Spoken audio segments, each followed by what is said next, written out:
And there we go. Guten Tag, everyone. Good evening, even. Good evening. They said afternoon. Then the sun's still shining. It's where evening. The Norfolk sun. Good So evening. I got stuckered with my words there. Good evening. Welcome to episode 12 of the Down the Local show with both myself and Neil Bajame. Neil, how are you? How are you, my friend? You good? Mate, what a day! What a day for news. Barbecues Coming with home, lads. people, real Coming people, home. and football's coming home. Coming home, lads. The Get Premier in. League's coming Coming back. home. Yeah. I mean, all we need now is the pubs to open, so we've got someone to watch it. Oh, thanks, Neil. Because One way to piss on the firework there. Well, Doreen was saying to me, well, the problem is I haven't got Sky Sports. I've got BT, and none of the games are on bloody BT, really, are they? So you get the Dross games. You get like Watford versus Norwich or something. Oh, so, God. And Doreen was like, oh, yeah, it's going to be back. Are you excited? I'm excited when I can go and play and when the pubs are open and I can go and watch. But yes, football's coming home. Football is going to be back. You can have people in your garden without fear of getting riddled anymore. Although you've got to keep 2 metres apart, haven't you? It's a good day. Oh, yeah, that's fine. For 6 people, our garden's big enough for that. Oh, okay. So we have barbecue at yours. Just don't go breathing on my burgers, all right? I'm going to lick them, but then I'm going to have to throw them to you for 2 metres. Yeah, it's going to be interesting, isn't it? Yeah, you get fetch us a drink, Neil, and just... Yeah. Yeah. Well, you'll have to try and catch it in a bun as it comes towards you. See, I like this. It makes barbecuing so much more interesting. It sounds like a Mr. Bean sketch. It does. So. Hello, everyone on the chat. Like, yeah, something out of... Welcome to the show. Taz, thanks for coming along, man. Thanks for the follow. Much appreciated, homie. Neil, what are you drinking tonight, mate? What are you drinking? Yeah. What is in I've been heavily let down. Heavily let down by Hermes and their delivery promises. So I made an order last week with a company called Beer 52. They were doing some special offer. They send you loads of different craft beers and things like that. You get some snacks and that. I think it works out. Normally you pay 25 quid for a box of 10 of these craft things, which when you bear in mind, you go to Sainsbury's or whatever, you pay about 220. Yeah, about 250, something like that. That's the going rate. Yeah. But exactly. But this was I paid a tenner, and that was for delivery, and it was like a £5 first batch. That was last week, so I was hoping to have those Monday without really thinking it was bank holiday, so that didn't turn up. Got an email this morning saying yes, it's out with the courier today. It'll be with you between 2 and 4. So there I was, sat there at my desk all day, waiting, listening for that door knock. Nothing, still nothing. So I've had to resort. I've gone back to the big pint glass, but it's a pint of rum and coke, which man knows sounds really bad. No, but it sounds really bad. Well bowled. But if you have, I would have two. I'd have comfortably 2 rum and cokes during this stream. All I've done is put them in one glass and save my legs. You know. Man knows. It's fine. Man knows. Loving it. Exactly. I've decided to opt for once not again. My first rodeo, mate. Old faithful brewdog again. I've gone with Clockwork Tangerine. Ooh, nice. Citrus, an orange flavoured ale. Citrus Session IPA. So, whoa. Oh, big. Neil's got bloated. Mate, that's a pint of rum and coke will do that to you. There you go. All them fizzes. It's diet though. It's diet coke, so you know. I'm on the Nelson Mandelas. Yeah. Shit, you want shut? Nelson Mandela's nice. So I've never had this before. I think it's quite. I've had something similar. So sessions normally what is it? 3.7, 3.8. This is 4.5. That's a hefty session. A lot of time for that. Man knows, mate. I don't fuck about. That's the kind of session. That's the kind of session that you go for at the Fat Cat, mate. I'm missing the Fat Cat so much. So much. Miss it like crazy. Missing all of them, man. I'm not sure about this. Not sure. Soon we'll be out.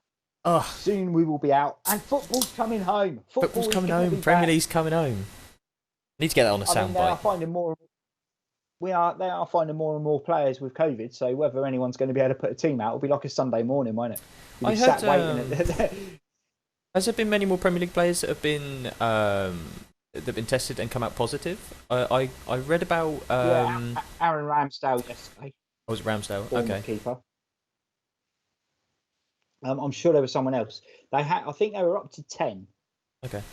But in the grand scheme of things, it's about 1%. So it's not hefty numbers. No. But yeah, it's if it keeps growing, it's going to end up a little bit like a Sunday league game, isn't it? You're going to have Eddie Howe will be stood at the side of what are they now called, the Vitality Stadium? He'll be stood there sending texts out to players like, "Where are you?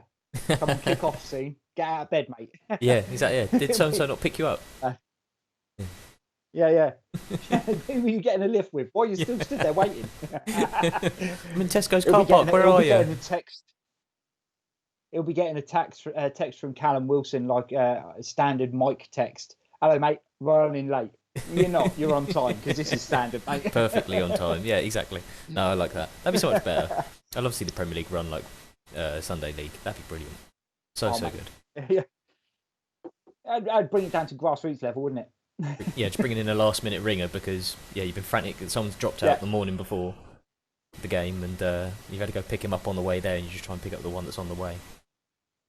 Frantically send text. Yeah, James Ward-Prowse will turn up for Bournemouth, and they'll be like, "I'll sign a form," but I can't. I'm signed to someone else. Yeah, just like that. Yeah, I'll put him under a different name. Just round the corner. Yeah, I was walking the dog and. We'll put you under. Drove past and picked me up. Put you under the name of Overfemi Martins. No one knows who he is. Not even he does. I'm trying to remember who's the West Brom captain. He got tested positive for it, and he's. I read an article on Sky Sports about it, and I liked how he approached the subject. And he said, I've got no symptoms whatsoever, and this shows just how dangerous this whole thing is. It's symptomless, and you can still have it, but you could obviously have very extreme symptoms and have it, and everything in between. Yeah. But what he said was, now is not the time to be looking at footballers who have got it. Now is the time to be concentrating on the people that are in hospitals, people that are at high risk, things like that. Footballers, we're all very fit people. We're extremely low risk. We shouldn't really be talking about us. We should be talking about those people in hospital. I like how he dealt with that. I thought that was really good. Yeah, that is good. That is good. Well, we have a human side to it for a change, because just at the minute, it's hard to see the wood through the trees with all the shit that gets put in the media. Obviously, this Cummins thing that's happened and whatnot. And you've seen the memes and the pictures flying around Facebook of the paparazzi getting pictures outside his house, and hopefully, I hope, I doubt it, I highly doubt it, but I hope that's made people done as well, don't they? Yeah, but it's made people realise that we can't really trust the people that are telling us these things, in my opinion, and we can't trust them. So getting on to that, obviously the news has broke today that the Premier League will be resuming, and it's been scheduled for the 17th of June. Yep. For the initial two fixtures. Yeah, and a lot of the players. Yes, Villa, Sheffield United, and Manchester City against Arsenal. Man City, Arsenal. So that's the two games that have left teams low on fixtures, isn't it? So those four teams have all got a game in hand. So that gets everyone level, and then they're going to have the games play out. It was quite interesting today. I watched something, because obviously it's the Premier League, but then I think Championship and everyone else is following suit. Yeah. So I saw a little bit of the Reading captain, Liam Moore, saying today that they're looking forward to it. Back in training and things like that is great, even though there's social distancing and things like that. But you're seeing the players, seeing friends. And he said, and actually we're gearing up to it like it's just a mini season. Yeah. Now, I think that's the only way you can kind of approach it. In other countries anyway, isn't it? But that's done in other countries anyway. You have the state championships and things like that in Brazil. You have the National League and then the state championships. So teams are still playing, but but then all the people, because obviously it's such a vast country and people can't afford to travel, it means they get to see a lot more local games and things like that. So I think looking at it as like a mini league isn't a bad thing. Although you'd be gutted if you went on a massive run won your mini league, but it counts for nothing. You just finish mid-table. Yeah, no, it'd be devastating, wouldn't it? Yeah, to have that kind of I don't know, put all that work into Pick it. up that level of form. Yeah. No, it doesn't. Yeah, but should have been better in the first part. Exactly. Snooze you lose, Buster. Snooze you lose. Exactly. No good being good now. Chat, I am listening to you. I'm going to try and fix this. Sorry, there's a bit of a buzzing coming through. No idea what it is. I've had troubles with the mic again today, so please bear with us. So yeah, we've got fixtures coming underway on the 17th, and then a full load of fixtures being played out that weekend of the 19th to the 21st. After, so I think it could be interesting to see how this is going to shape up. Do you think there's going to be any issues with fans congregating outside of stadiums or public places? I don't think so. I mean, they're not going to congregate in public places because they'd only do that to watch the game. Hello. Oh.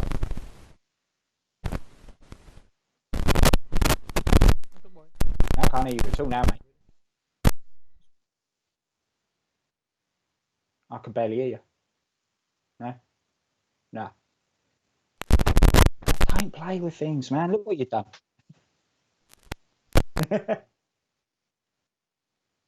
Can't hear you at all now. Change your headphones.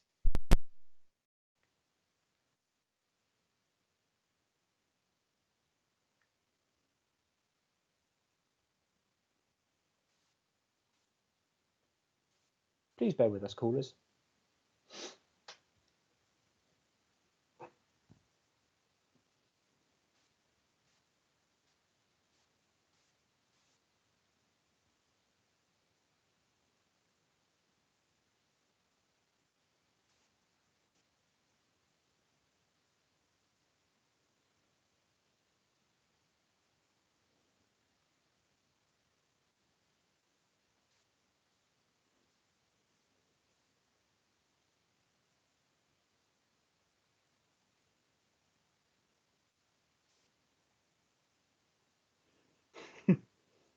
I think Anfield will be the biggest problem.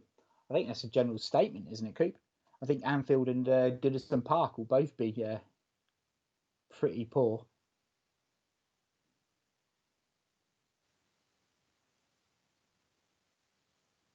Better? Much better. Thank fuck for that. Yeah.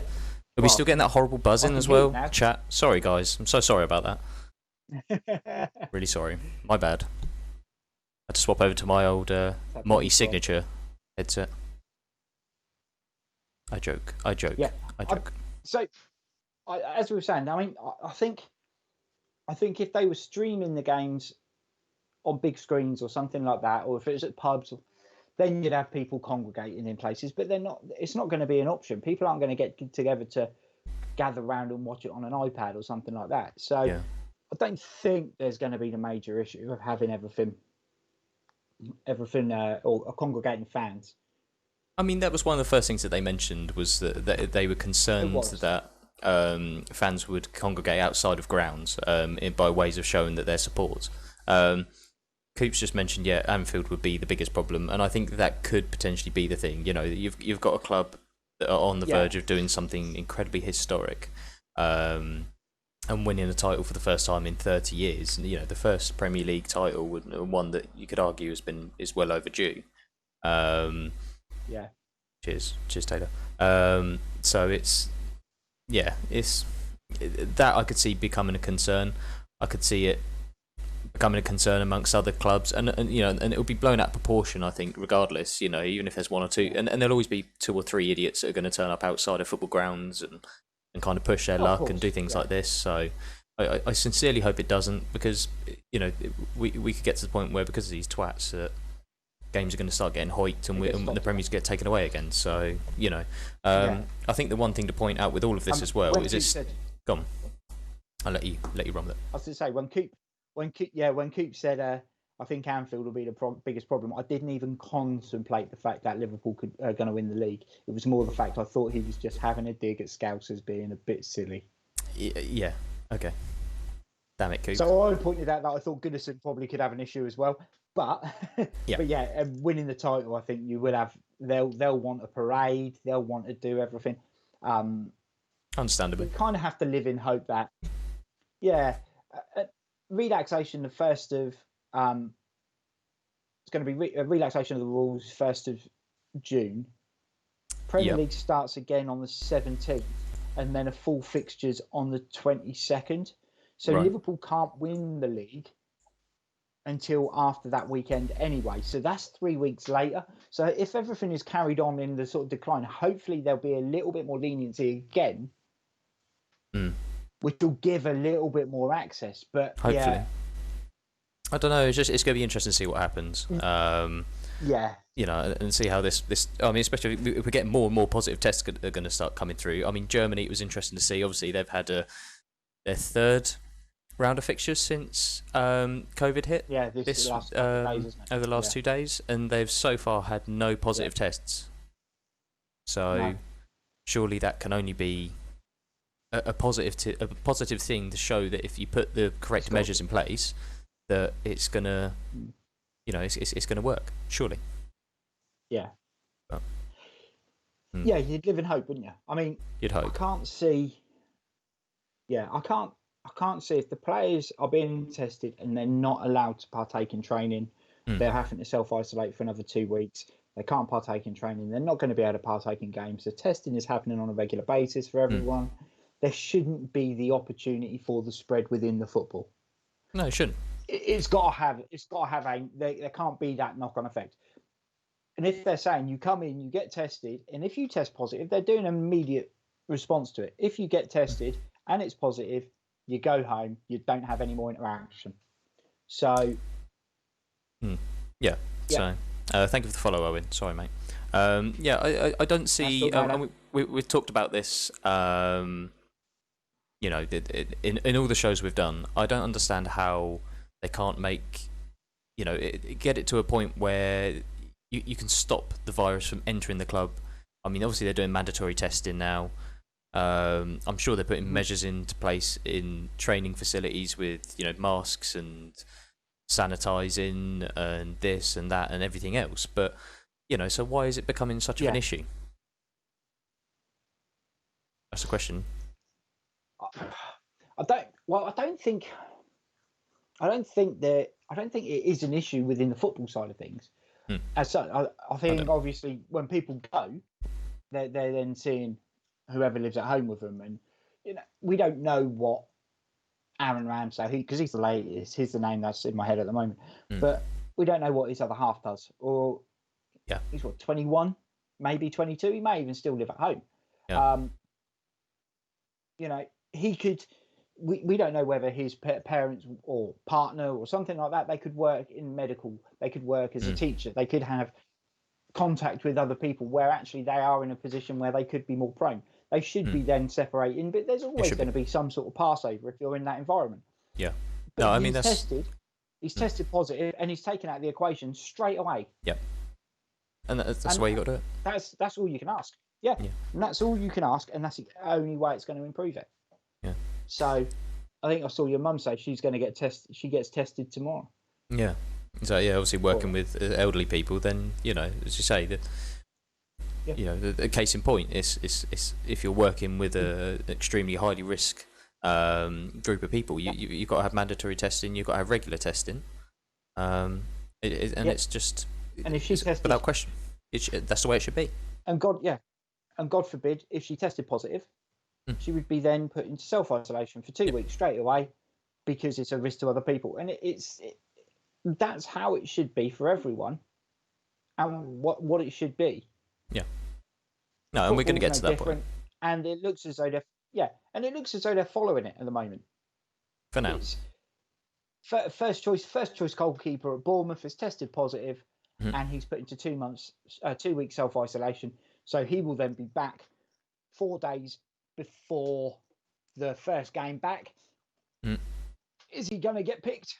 You don't know. We'll see what happens from there. But it'll be interesting because Bournemouth are in a bit of a sticky situation. And if he doesn't get picked, and they're then having to go back to whoever their backup keeper is now. Yeah, that's a good point. I don't actually know whose theirs is, to be honest. No, because Begovic has gone. Federici, I think, retired.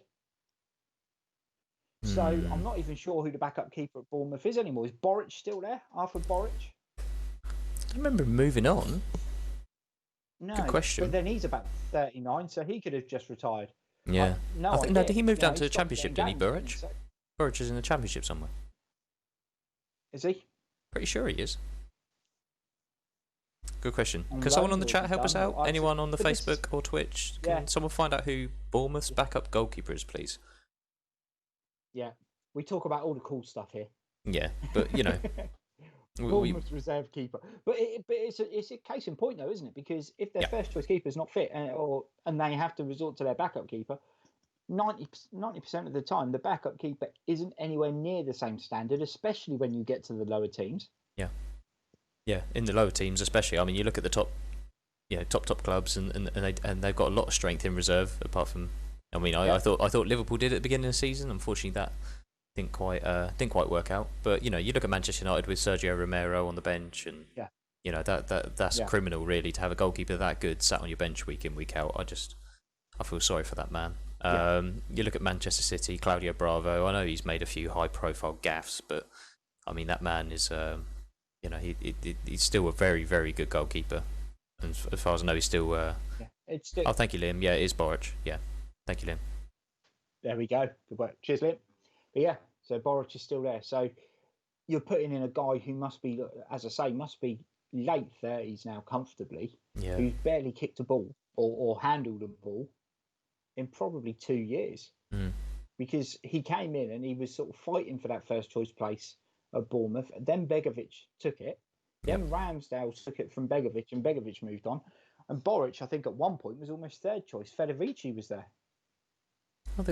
Travers. Yeah, that's a good shout.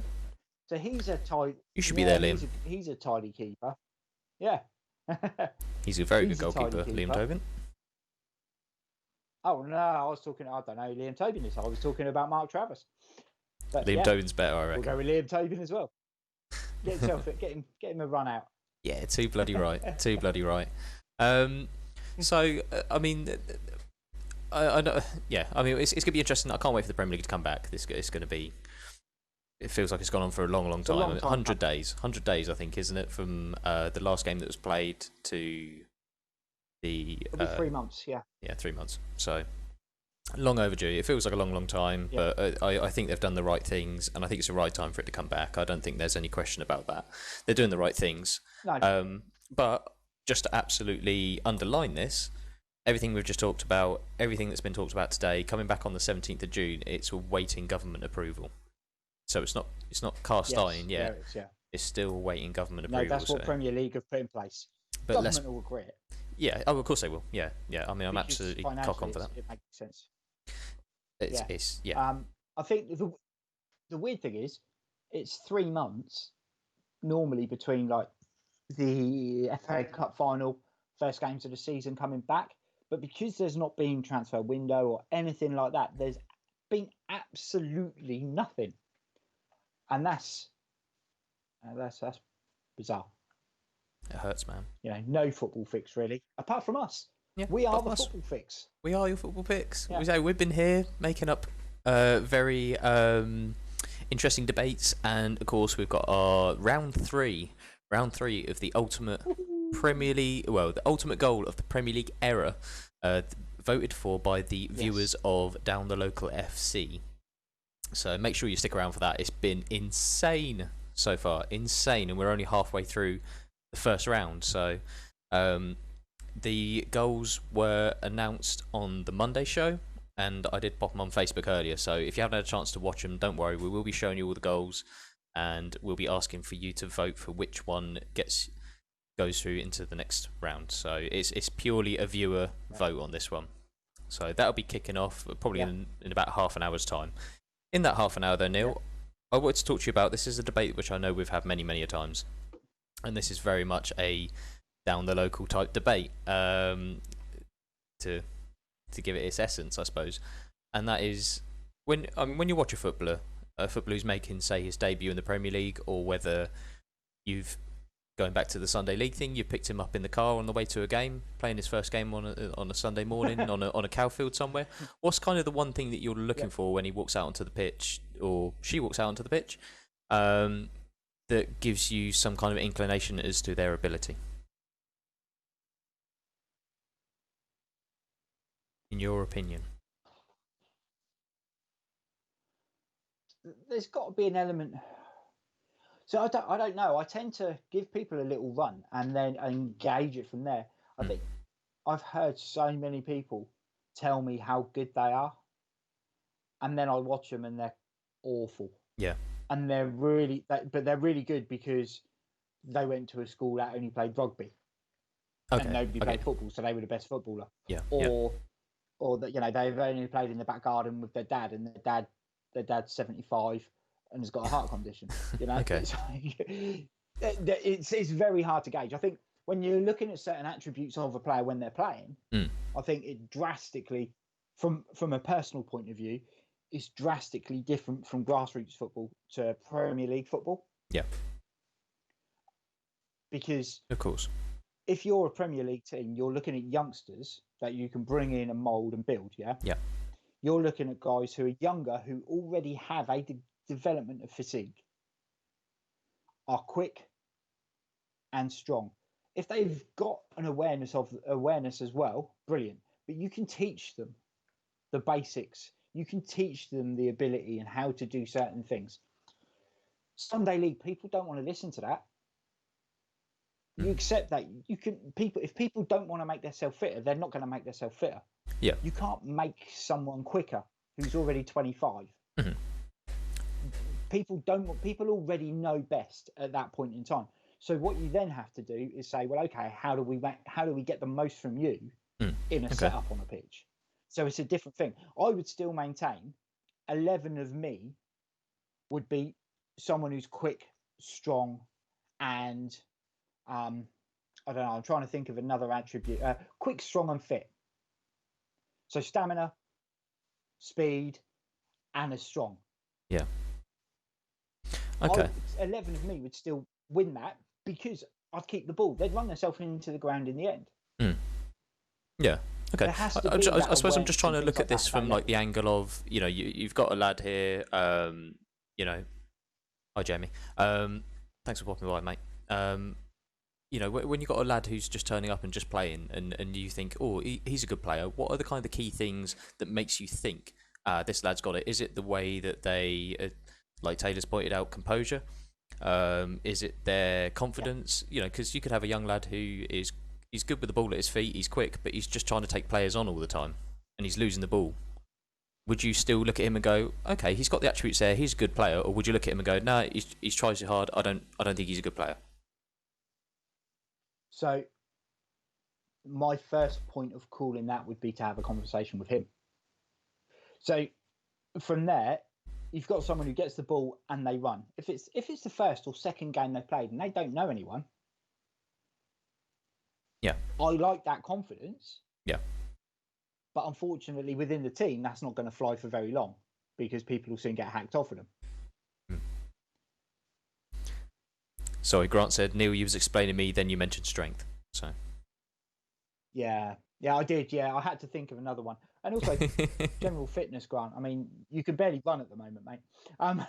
To be fair, Grant, I'm a little bit concerned, mate. If the attributes that you look for in a player are a decent haircut and good banter, I'm glad you're not my manager. Because there's no way I'll be getting in that team, mate. Not in a million years. Oh dear Lord. Well, bearing in mind that's Grant's first bit of good banter. That's a cracker bit of banter because, I mean, like I say, I've got no hair and I've got no bants, so that'd be me straight out, in one door, out the other, corridor. Yeah, but it kind of I mean, if I speak to someone and I can see that they're going to buy into what I'm telling them. If I sit there and I say, or if I stand there and say, look, you're carrying the ball too much. Look inside. You can, and I've done it numerous times in training. When people have dribbled too much, I've picked the ball up and kicked it and said, can you run that fast? And I can't. So why the hell are you trying to run all the time? Pass the ball and then move. The ball will move faster than you will, especially if you're running with it.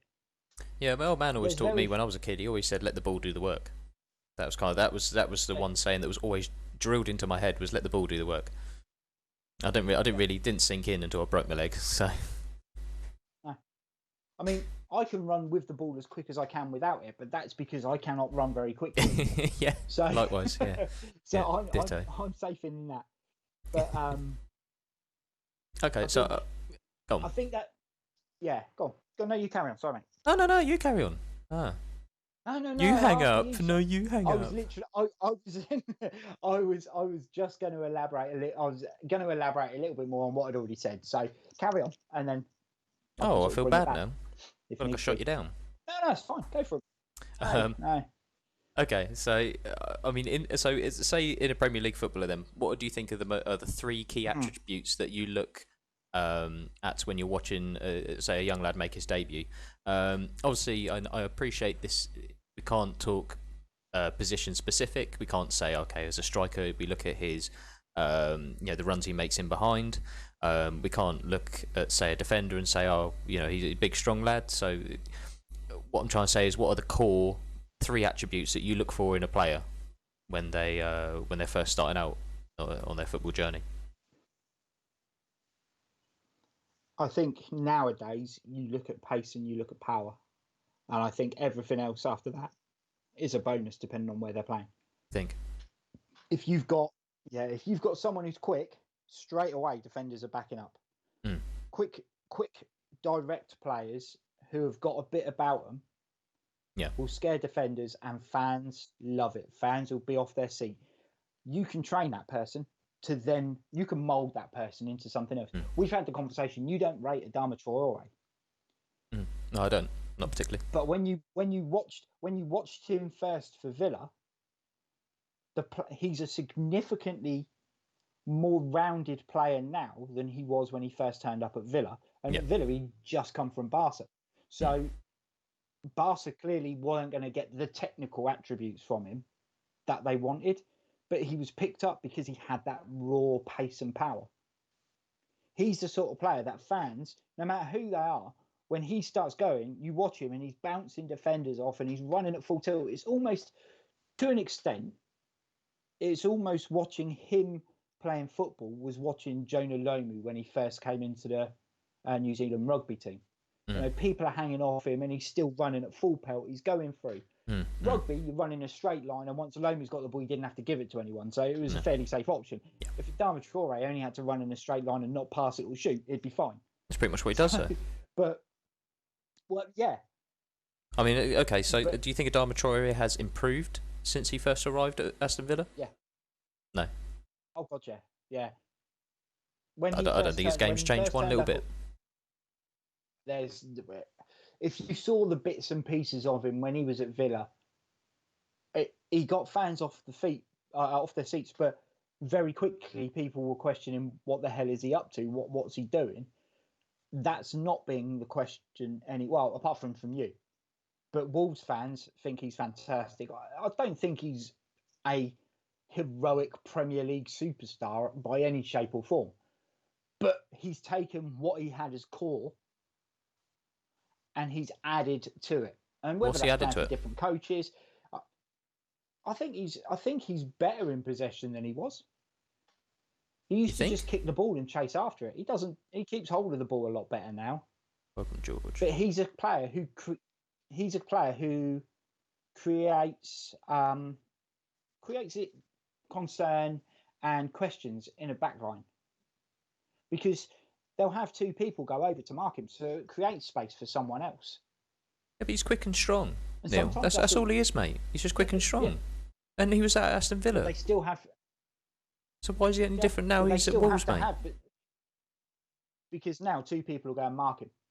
There is more of an end product now. You don't think there's any end product, but that's still more than there was at Villa. Yeah, I mean, Grant, fair enough, mate. I appreciate what you're saying, and I can appreciate why people think he's exciting to watch. Big, strong lad, he's quick, but he's not a very good footballer. I wouldn't have him in my side, mate. The amount of times you watch him and he'll bundle his way up the wing and he's hustling and he's bustling, and he'll put a cross in and he's sliced it or he's overhit it. This season, yeah, give him his credit. His crossing's been a damn sight better than what it has been. But I'm telling you now, I've watched a few games. I mean, and we only ever see really highlights. We see match of the day. We see these things. You watch him throughout the course of a game, and he's like a fucking headless chicken.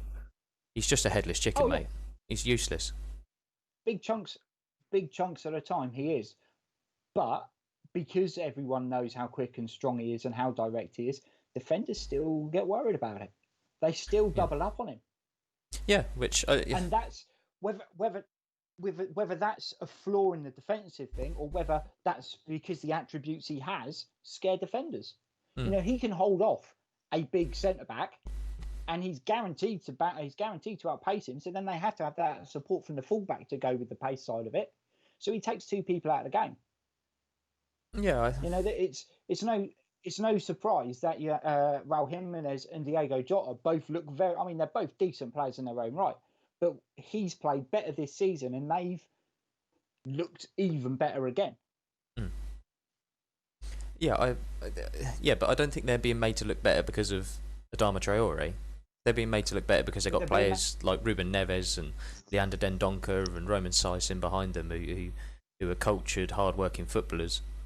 In the same way that now Traore's been made to look good because he's got cultured, hard-working footballers around him, which he didn't have at Aston Villa. But also, the man's not changed. He's not got any better. But also, he's in that situation. But they're also in that situation where before you'd have two centre backs marking Raul Jimenez, and now one centre back marking Raul Jimenez, and one marking Traore with the fullback. So it's lightened the load of the pressure that's put, or not the pressure that's put on Jimenez, but he's not fighting with two centre backs anymore. Yeah. Because the concern is the pace and the power of Traore, and that's what it is. It's the games you play. As soon as someone knows, it is. You see games in the Premier League where teams will, as soon as Man City get the ball, as soon as Kevin De Bruyne is looking to pick up the ball, one man goes to him and one man covers straight away. De Bruyne is an excellent player because half of the time it doesn't matter. Yeah, and he can get away with it. But teams are desperately trying to cover that option. So De Bruyne's always got a pass on, which will always make him look better because he's got two men. So if he's quick enough, he knows that's happening, there's always going to be someone spare. And he's quick enough to move that ball. Yeah. And that's where the difference then comes from Premier League to Championship and all the way down the pyramid. That players at a lower level, and it's not helped by the pitches, but players at the lower level need to take a first, second touch, third touch sometimes before playing that pass. So those two people are on you, and you've run the risk of losing the ball. So time and space isn't quite the same. So having said that, then composure doesn't make it. Is not a key attribute that you look for. Or would it be in Sunday League? In football, in general, when you're watching a footballer, whether it's on the TV or Championship, League One, whatever, when you look at a footballer, do you think composure is a key attribute that, in your opinion, makes a good footballer? I think you've got it's very Football Manager. They've nailed it where you've got technical attributes, you've got your mental, and you've got your physical. Yeah. And I think the composure and the decision making are both massive. Yeah. You make the wrong decision every time, you're not going to be anywhere. If you're not composed on the ball, then you're going to lose it 90% of the time. Yeah. So there's got to be a bit of both of those, but the physical attributes are the hardest. The mental attributes you can't train on someone. You can tell people how to do things, but if they're not composed, they won't. You're not going to make them composed. I think you can train. I think you can train an element of that into someone, though, can't you? You know, you can to a degree.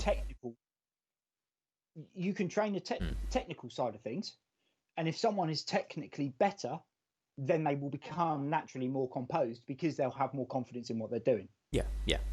Which you can train at a higher level. At a lower level, you very rarely do you come across people who listen to what you're telling them to make them better.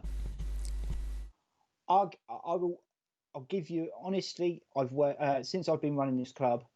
I would say I've seen a massive improvement from three players because they've done something that I asked them to do. And they've changed how they've played slightly. Yeah. And it's not necessarily carried on all the while. It's not carried on for a long period because then they start to get overconfident of what they're doing. But in the short term, over a season, 2 seasons, you've seen a massive impact because they've changed. I've looked at something and I've said, how about this? Try doing this instead of this. Yeah. And it's worked and their composure's improved. And because they've changed something in the way they play, their tactical approach more than anything else. Yeah. But they're finding by changing their tactical approach, then they can change the other bits and it improves. It creates more space. But you know, it's very rare you will come across that. And at the grassroots level, it is hard. You pick up youngsters, and some youngsters will listen because they think, great. But you pick up a few people who already know best, and you can't. All you can do is, as I said, you can. All you can do is essentially say to them, look, this is the setup we play. This is where I see you within that. And what I want from you is this. They're either going to be able to do it or they're not. Yeah. And it is the hard and fast of it. To get someone who has all the skills that you want, they're not going to be playing Sunday League football. No, absolutely. But you know, you're still looking for certain attributes and certain things within players. You know, even at our level, that you would be looking at a Premier League, say, level. There's still those certain amounts of attributes. I mean, I appreciate that the value is put in Football Manager terms is going to be a damn sight lower. Yeah. Instead of looking for 17s and 18s, you're looking for 6s and 4s and 5s. You know, things like that. But then that's where the thing kicks in with. You can still get those 14s, 15s, 16s from the physical side of it. You're not going to get it from the technical, and you're not going to get it from the composure side. But you can still get it in the physical. But unfortunately, what you tend to find is you've got those guys who are the physical side of it. They have even less on the composure and the other bit. It's because the physical contains sort of their strength, their speed, and everything else. Yeah, it's trying to find that happy medium. So yeah, you see everything drop down. It's a drastic drop from Premier League, but you're trying to get a decent balance across. Because once you've got a decent balance across, you have players who can play in multitudes of positions. You've played in my teams, and you've seen people who are there who have played 5 different positions. In some situations, I'm one of them. Poor Andy plays them in one game. Yeah, in one. Yeah. Because you know that the key attributes he's got will cover every position. Yeah. Okay. So you feel safe when you're making those changes. So yeah, but it's hard to come across that. Yeah, definitely at our level. On a regular. But, yeah. What's your opinion on it? What do you think? I suppose I can only really speak on personal experience. I don't know. It's a tricky one because I think I look at football, not having managed a team. I don't always see, you know, I suppose being a small guy as well, physicality is not always the absolute be-all, end-all that I look at in a player. Because, I mean, if that had been the case when people looked at me like that, then I'd have never played football, I don't think. And it probably, you know, and it hurt me big time earlier on when I started playing football. It kicked a lot of the love out of my, you know, passion for the game. Being someone who was, you know, basically told, like, no, you're not going to be picked to play football because you're too small, and being told that for 2 years, and still turning up every Sunday and wanting to play football, you know. I went through that, you know. So I suppose I don't necessarily look at that so much if you look at a young player, because I always think that that's something that can be improved. Like you say, I think physically you can improve, and you do improve as you get older. But I think when you look at a younger player, I don't know. I suppose you are looking at a certain amount of temperament, as you say. You know, are they a bit of a hothead? Are they always questioning what you're saying? Are they always arguing? Do they always know best, or are they just taking your advice, and as you say, next week they're turning up and, you know, I don't know, they're trying something that you've asked them to try. So it's that certain amount of adaptability. But yeah, I don't know. I mean, it is a tricky one. I think when you look at sort of Premier League footballers and things like that, I think, you know, the physical attributes are important. You just look at all the youngsters that have come through for England. You know, your Tammy Abrahams, your Callum Hudson-Odois, your Jadon Sancho's, your Marcus Rashfords. You know, all these lads, they're big, strong lads. You know, physical lads. Ruben Loftus-Cheek as well. I mean, he's a huge lad. You know, yeah, and quick. And they're all quick. Yeah, quick and strong. But that's what will get them to shine early doors. Yeah. And then they have to build on that going forward. And this is what I was saying. You know, you get picked up as a youngster. There's no shock when you were seeing for long periods of time loads of clubs going off and scouting in Africa. Yeah. Because the African players were bigger and stronger naturally lads, to start with. And then it's a case of, right, okay, let's train them. Let's see what we can get from this. Because we know that he's going to be a strong, quick lad. So if we can then train him into a good footballer as well, we're on to a winner. Yeah. And you started to see the good footballers get pushed down a little bit early doors, but then that will start to shine through if there's no progression.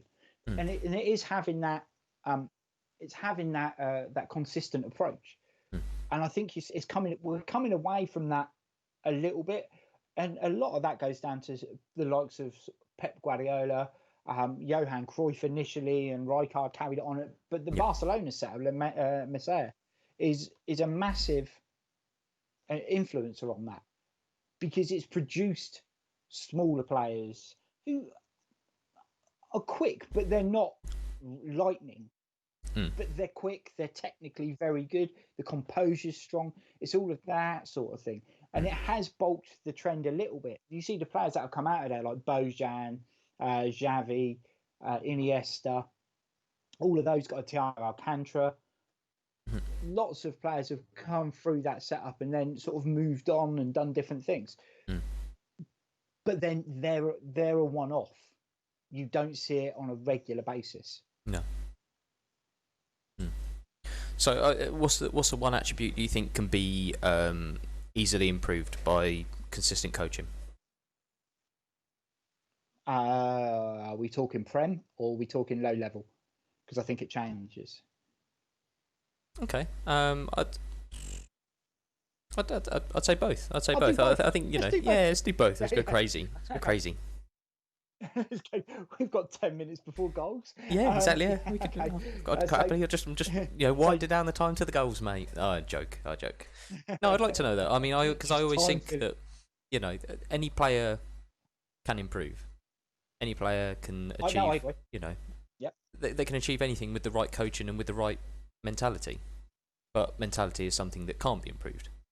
From at a certain age. You know, we mentioned Ravel Morrison quite a bit on Monday, you know, and that just shows if that man improved his mentality, he would have been, you know, arguably one of the best players to grace the Premier League based on what we're being told. And arguably still could, because he's only 25, 26. So but we've been hearing about what a nightmare he is for 10 years. So, so I would say from a low level, the one that can be improved easiest, that will then have the most bearing on a player's ability, is tactical awareness. So knowing what to do, when to do it, getting an overall awareness of the game, on what's going on and where they should be at certain points in time, when to stick, when to twist, all of those kinds of things. But they have to listen. And unfortunately, it's also a situation where you're telling someone, and you'll probably contradict yourself a couple of times, because situations change and dictate.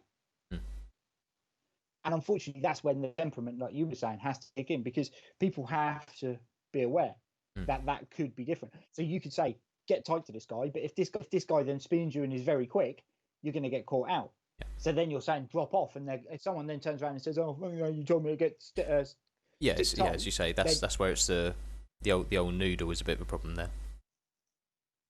Yeah, but if they say, right, yeah, I get it, because he's quick, I'm better off to drop and he can't spin me, then brilliant. But there's also ways where you can say, well, okay, go tight so that when the ball comes into him, he's ready to flick it. But as soon as that ball just about hits him, take 2 steps back, and then he's flicking it straight to you. Yeah. But it's that awareness. It's having that tactical nous to be able to do that and take it on board and do it yourself. Higher level is it's always going to be the technical ability. You because players are doing it they're in training 4 hours a day, 4 days a week.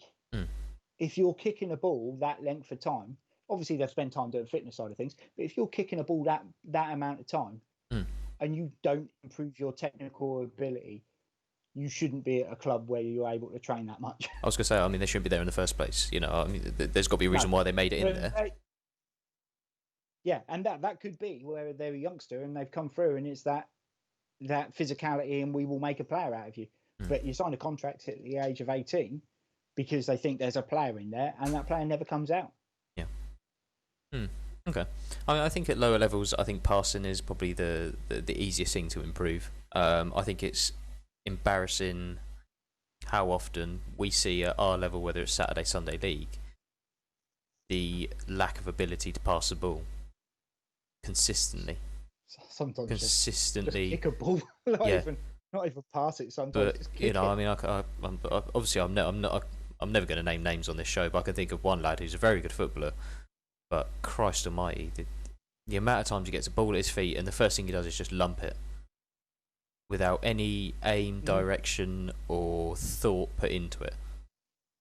It just, you know, and if the ball comes to him, it looks like it's coming to his weaker foot, he'll just lump it. If the ball is 6 inches to the left of where he wants it, he'll lump it. 6 inches to the right, he'll lump it. 6 inches in front of him, he'll lump it. And all the time, he's got his head like that. Yeah. He's not looking up. So, I mean, this was something I guess because I played a lot of 5-a-side. And then when I made sort of my move into 11-a-side, I was always a bit disappointed with my passing. I always thought it could be better. So all I used to do was just right foot, left foot up against a brick wall for an hour a night. All it was left foot, right foot, control with the right, move over to left, pass with the left, back to left, over to the right, back. And just simple things. And I know exactly what you're going to say. That comes down to people taking in that information and realising that's something they need to improve on. Well, it's not even just doing that, it's having the dedication to go out there and do it every night. And I think this is where people fall foul, because you could go and do that, or you could flick on FIFA. Yeah. No, that's it. And I mean, I think that's a generational thing to an extent. But yeah. To an extent, yeah. I mean, I actually, do you know what? I'm not a huge fan of FIFA. I haven't played FIFA in years and years. Not since, I think you could very first when you could start to create your own character. I haven't played it since then. Right, okay. So a long time ago. And I'm not a huge advocate of it. I'm much like you. I think it's much better to just go up the park and do kick-ups or, you know, take a bucket with you and try and kick the ball into the bucket. You know, that's something I just always used to do. Just, once again, I suppose a passing thing. It's just what I used to do. But to give FIFA its credit, I did find it was good to, I don't know, you could learn a thing or two, I think, from doing it. Especially when they done that, when you could control a single player throughout a game. I think it taught you a lot about like positional awareness. That's quite good. You know, just to give it its credit, I suppose. But yeah, like you, I think it is a generational thing to sit there and play FIFA all day, every day, instead of going out and a bit of kickabout. Yeah, and it's the same. I said the other week, every time, you know, if Izzy's here and we'll go out in the garden and she'll want to play football because she knows she's got my buy-in for that. Yeah. She wants to play dolls. Doreen will speak to Doreen. But she wants to go and play football to get my buy-in. But when we're finished and she's done, the first thing I'm doing is turning and and flicking the ball through her Wendy house window. Yeah. Because it's 20 metres away and it's a square that's maybe 6 inches wider and higher than the ball. So it's a target to hit. Love it. Yeah. Great. That's it. But I don't know. That's I don't know. To me, that's like sort of football at its basics, really.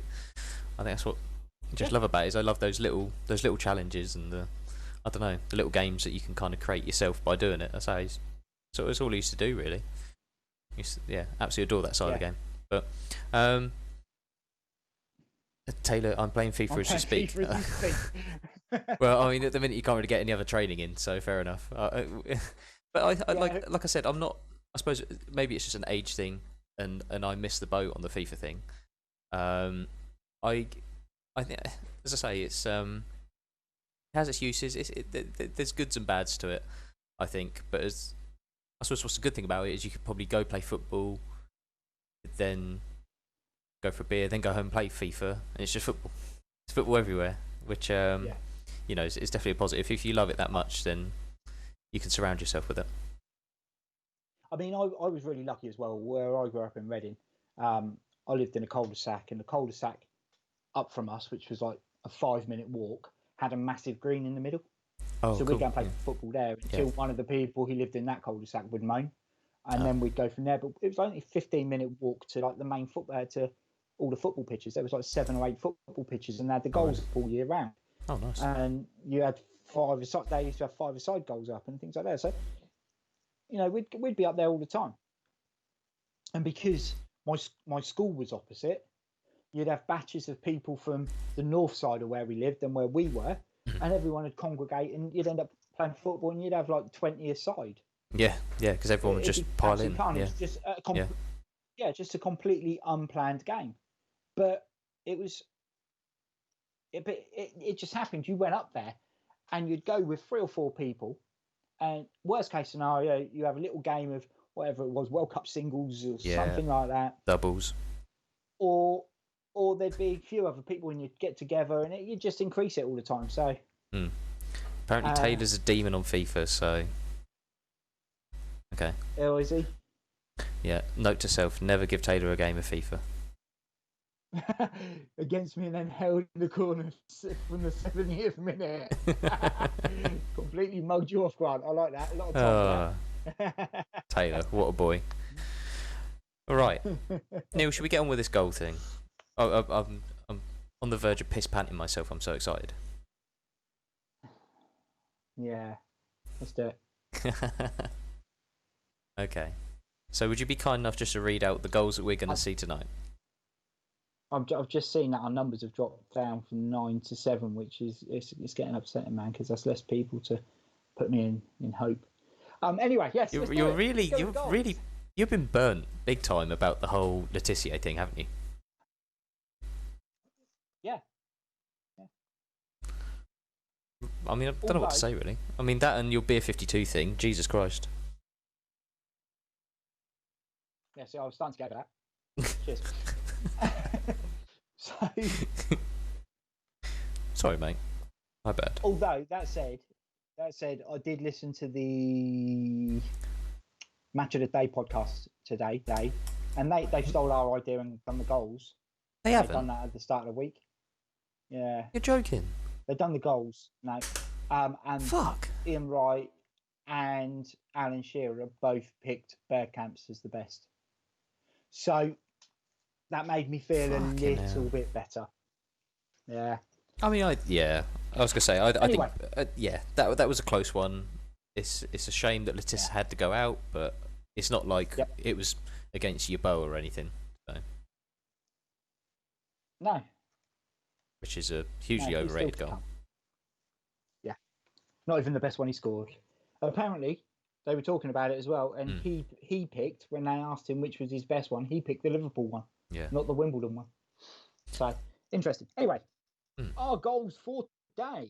Woo-hoo. We have Le God, once more, Le Tissier for Southampton versus Newcastle, against Jack Wilshere for Arsenal against West Brom. We have Emmanuel Adebayor for Arsenal against Spurs, head-to-head with George's pick. Was it George's pick? Cristiano Ronaldo. Ronnie's free kick? It was George's pick. Yeah. We Good have lad. Glenn Johnson from Portsmouth against Hull. Against Vincent Kompany for Man City against Leicester. Can't believe that Letizier's gone out on one of those two shit goals. I know. What's that about? What the fuck is that about? I know. Fucking hell. Demon of the draw, mate. And then we have another belter of a head off to finish with Bergkamp's goal for Arsenal against Leicester, against Rodney Wallace's goal for Leeds versus Tottenham Hotspur. Well, that's a peach of a goal, that is. Peach. It is indeed. It is indeed. Soft little peach, so that one. Today we are watching Leicester concede 2 and Spurs concede 2. Way! Which is good. Yay. Yeah, it's a good show, guys. We've got a good show coming up. Yep. Okay. I'm just going to... Let's get these goals up then, boys and girls. Is everyone ready? Is everyone... Grant, had a wee, got himself a drink? Goodbye, Letice. You can't just say goodbye, Letice, Grant. You've got to watch the goals and pick the best one. You can't just go, Jack welfare. Get yourself banned from voting. To be fair, I mean, it's 52 not turn up. It's not turned up very good. Don't worry.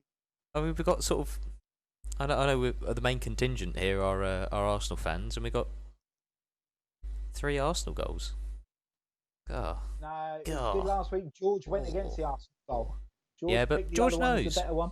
George is a good lad. I've got a lot a lot of love for that man. I've got a lot of love for the unbiasedness. Yeah, got a lot of love for that man. Man knows. I can guarantee he's going to vote. He's going to vote for all the goals that were scored again. He's going to be having a tricky one on the last one though, because Bergkamp for Arsenal or a goal against Tottenham.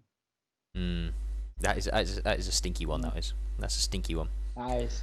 Like to keep it level. You're a good lad, Georgie boy. You're a good lad, boy. Is everyone ready? A banger is a banger. Yes. Yep. Stick it in a bun. It's a banger.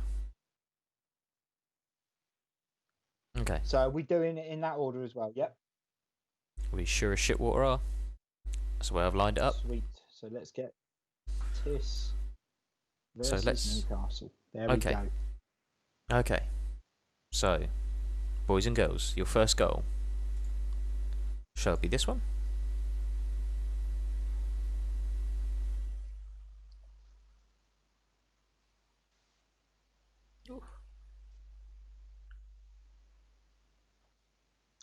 Oh. That is full on sexy time. I love the manager's reaction.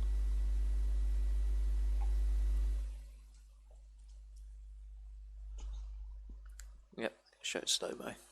A little flick. Second one. This is when Newcastle were good as well. Yeah. Just to point that out. Okay, it goes up against what has been classed as Jack Wilshere wonder goal against West Brom. Yeah. I'm not even going to watch it. It's a spank. It is a spank.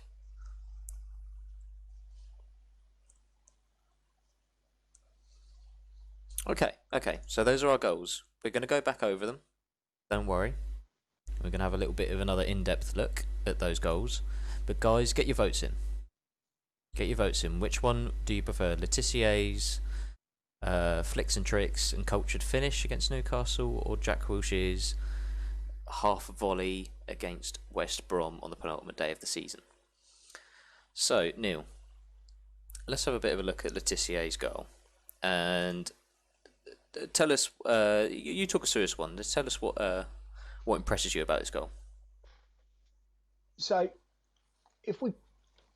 it's there as it comes to him. It's behind him. It's the flick over, and then the second flick, he's almost not looking at where the defender is. So it's this one here to bring it back into his run. But he's not really breaking in stride to do it. No. He's not really looked around and seen what's there, has he? He's purely just tried to get the ball under control. He hasn't seen the defenders over here. He's not looking at your man back here trying to put a challenge in, or where your man is over here. He's purely just trying to get the ball under his spell, isn't he? Yeah. So, which he does very easily because he's a god. And it's that flick there. The defender comes in and he makes sure he gets just enough. He doesn't need to knock it over him. It's just knocking in it beyond him because the defender's committed himself. And he knows it's a split second because he's either going to get himself broken or the ball's going the other way. But it's this one where he looks down at the ball. He's aware of the defender coming in and the height he gets on it to keep it going in the direction he wants as well. Now, is it fair to say that this is something that just you don't see this?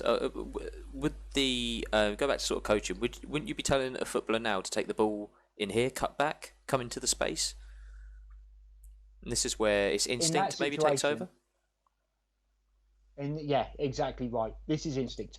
You can't, in this situation, if he'd done something different when he's at one-on-one there, whatever he'd done, that didn't end up with him getting a shot away, you would have to question it.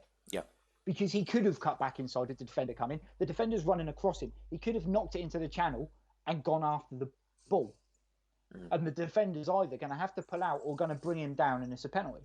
Yeah. There's a multiple different options, but it's the height he gets on to get it over the defender.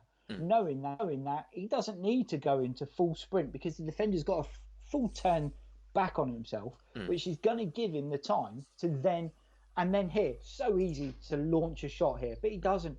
He just side foot rolls it in the bottom corner. The keeper doesn't know where it's going. He just falls over on his arse. And he's managed by an absolutely awful manager as well. Okay, at that point in time. My favourite bit about this is so we see this angle here from behind the goal. I appreciate the quality's not the best. The image is not the best. It's quite small. It's an old video, isn't it? It is an old video. But if you can just watch Letissier's face and how the whole time he does nothing but just keep his eye on the ball. The whole time. From the very second he wins that ball back here, he's just watching the ball. It's just pure, as you say, pure instinct, and I think that's what that very much characterised Matt Le Tissier. He was a bit of a phenomenon, and that goal just summed him up. And I would actually say, I would actually say from a purist point of view, that's a better goal than the one against Blackburn. Yeah. The goal against Blackburn, he scored numerous ones like that. Yeah. That one is something a little bit different. Okay, so Wilshire's goal. Tell us your thoughts on this one, Neil. The ball's dropped to him outside the box and he's hit it as hard as he can at goal. Okay. Don't get me wrong, it is a fantastic strike. He's caught it on kind of, is it a half volley? It's not bouncing up, but it is a half. Just kind half of, yeah. And it's rising. He's kept his head over it enough to stop it going up and over, because that could have gone anywhere. You've seen people hit those and they've hit them wide, high, hit them off their own leg. It could have been a full-on Bobby Zamora, couldn't it? I think it could have gone for his legs. Yeah. What I would like to have a quick look at, just to kind of give this the credit I think it fully deserves, is this little clip. No, not that one. This next one, where this ball has been just played up. It's just been flicked up in the air, and if you just watch the spin on the ball, it's spinning like a cue ball on a snooker table. Yeah. So to get that strike away, it's bloody impressive. And it's sort of spinning. Yeah, he's kind of almost rifled the ball because the ball's spinning so much. The way he struck it has caused it to go straight as an arrow. Yeah. It is a great strike, I think, from my point of view, and as we sort of discussed the other week, without sort of throwing water on the fire, it kind of won the goal of the season for a little bit of a fudge.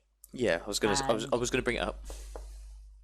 There are throughout this list a lot better goals, and I think goals that haven't even made it onto this list, there's a lot better goals. Yeah, agreed. I think it's a very, very good strike from a very, very good player when he's fit. I know Wilshere, that was always going to be a caveat on him, but I think it's also worth mentioning that Wilshere is the only player to have won the goal of the season for 2 consecutive years. 2 years in a row. Yeah. Okay, right, let's go to the votes. Guys, if you've not got your votes in, get your votes in now. Facebook guys, get your votes in. Comment in your votes on here now. So we can start tallying them up so we can get the goal through to the next round and kick off this. Round 3, that is. So we have... So far we have got 1 a few Lettice, Letisses in there. 2 Lettice, 3 Two. Lettice, Even 4 Grant's Lettice. gone for a Lettice. It's a cracking goal. It's an outstanding goal. I did say, Grant, if you hadn't seen it, I think shouting goodbye, Lettice. You know, yeah. He was winding you up, Neil. Easily wound up, ain't you, mate? You're still sore about that Beer 52 thing, and just you're on tenterhooks, boy. Do you know what? I keep having a little look out the window to see if there's any bloody Hermes people turning up, but they ain't there. There's a bunch of herpes I'm not people even out the having an window. update. Bloody lazy bastards haven't even sent me an update text. Okay, guys, anyway, come carry on. We've got 4 votes. Come on. Coop. Anyone who hasn't voted, come Coop on. is torn. Mm-hmm. Coop is torn. And 2 very different types of goals. Types of goals. That is very true, Coop. Yeah. 2 very different types of goal, but one is better than the other. Which one is? Oh. Lot of love for the gaffer in the house. To be fair, more love for you now, Grant, that you've voted for Lettice. That's it. Promoted to left wing. One for the other. Exactly. Me back at left back.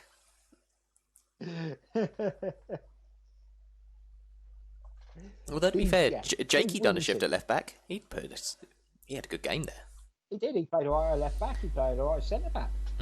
He said he really liked it at left back. I think he said he liked it at left back because he said he liked it at left back because he said I could see the whole pitch. Yeah, gave him more space to run into. Yeah, he could see more of it to run. Yeah, more people to take on. Good lad. Come on, guys. 4 votes. Come on. Got to be more. Come on. Don't keep us hanging. We had 8 viewers. It's dropped down to 7. Oh, what? People are leaving? You can't be leaving for the goals, man. Come on. Who hasn't voted? Because otherwise we're just going to press on. Tough tits. The viewers that I can see, is that just people on Twitch, though? Yeah. Okay, so there may be some on Facebook. If you're on Facebook, get your vote in for Lettice now. Tobin, where are you? I mean, get your vote in. Matty boy. Deal breaker. Hey. What are we voting for? Okay, so we're doing the face-off for the goals, mate. So we're going to show you the 2 goals. Tell us which one is your favourite. Bear with us a second. I'll just bring them up for you, for those who have just joined us.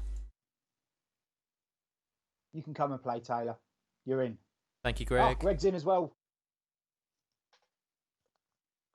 Lettice, Lettice doing Lettice things? Or...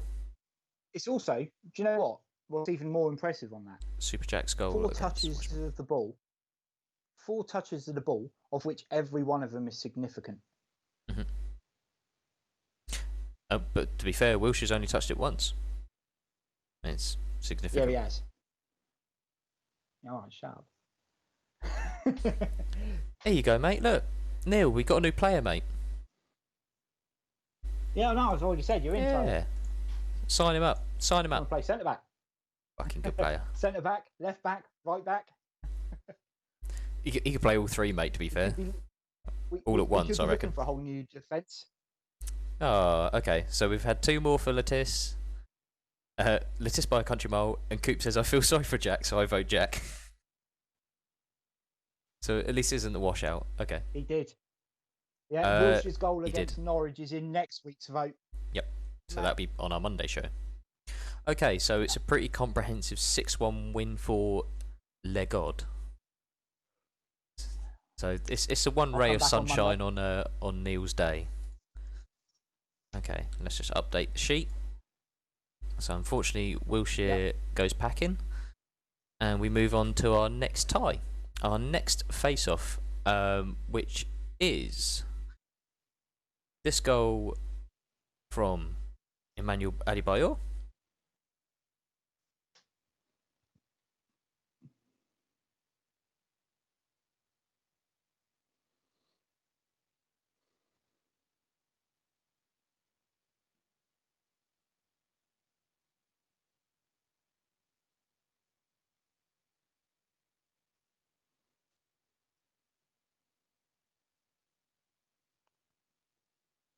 Okay. That goal faces off against George's pick in this goal here.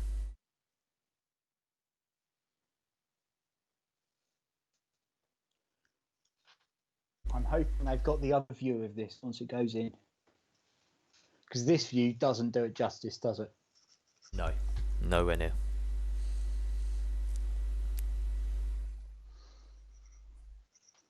Couldn't agree more, George.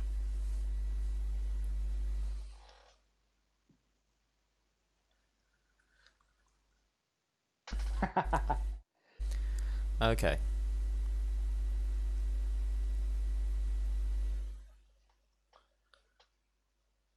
That's the one. That's the view. Cool. Oh, it's the move, isn't it? It's going one way and then just completely swings back. Yeah. Ridiculous. Okay. So, guys, those are the 2 goals we're going to ask you to pick which one is your favourite.